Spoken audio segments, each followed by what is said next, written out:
Yes, it's a nice question that you have posed.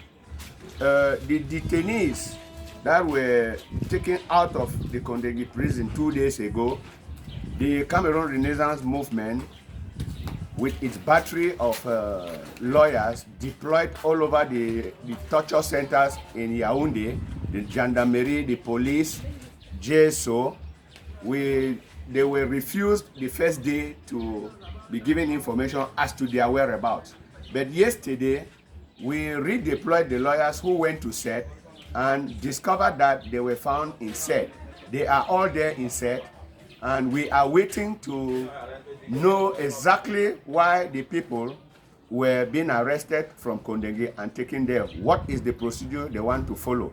Our lawyers are on the ground, and we shall keep you posted on developments concerning those people who were arrested. It should be noted that this is the second time they have come to prison and collect our militants that were sent there for various reasons.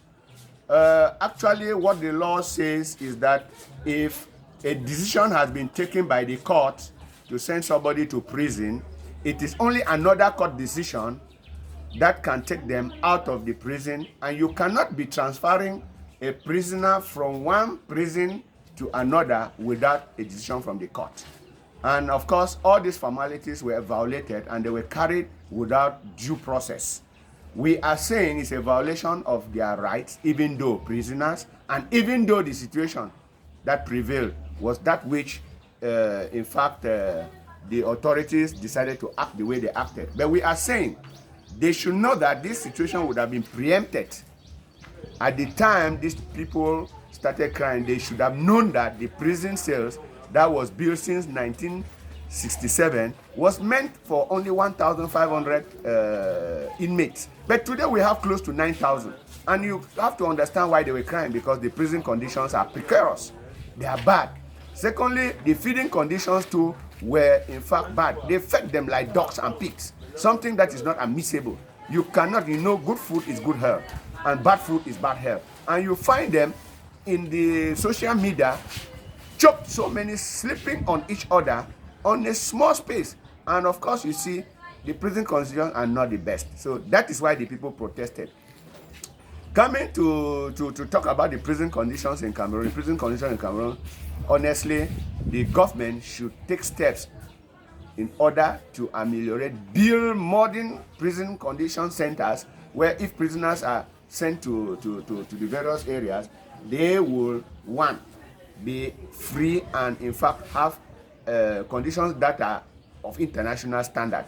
If you look at the prison conditions in Europe, somebody in prison, you think he is living in his house.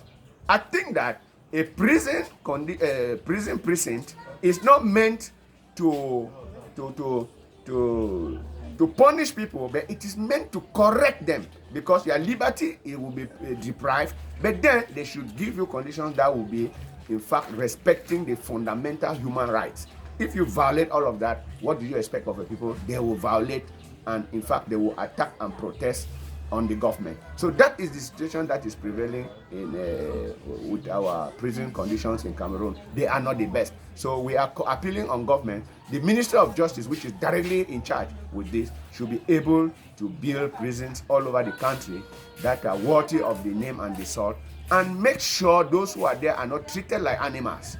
The problem is that they treat our Cameroonian fellow citizens as animals. And you have to see that those prisoners who are in prison, most of them are prisoners without crime.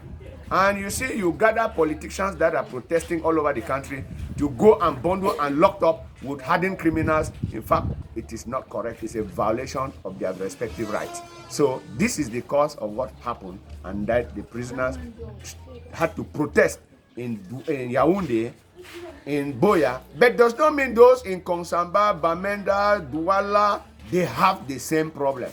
So the government should stand up and in fact ameliorate the prison conditions of those inmates.